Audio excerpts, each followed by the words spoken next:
আসসালামু আলাইকুম এভরিওয়ান। আমি আজকে একটি গোল সেটিং ট্রেনিং সেশনে যাচ্ছি।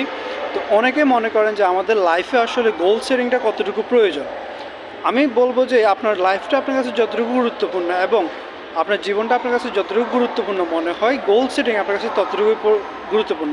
কেননা আপনার যদি স্পষ্ট এবং সঠিক উদ্দেশ্য না থাকে, লাইফের যদি গোল না থাকে, পারপাস না থাকে যে আপনি কোথায় যাবেন, কি করবেন, কেন করবেন, তাহলে সেক্ষেত্রে আপনি খুবই হতাশ হয়ে পড়বেন এবং আপনি কোন পথে এগোচ্ছেন আপনি বলতে পারবেন না।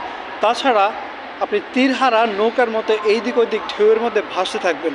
তাই আমি বলবো আপনি যাই করতে চান না কেন, ছোট একটা গোল সেট করুন, তারপর সেই গোলের জন্য কন্টিনিউয়াসলি কাজ করে যান।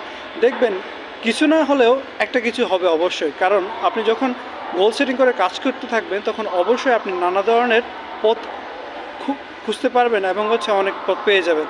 তাই অ্যাট ফার্স্ট যে কোনো কিছু করার আগে অবশ্যই আপনি গোল সেটিং করা উচিত। এই গোল সেটিংয়ের মধ্যে দিয়ে আপনি কাজ শুরু করতে পারেন।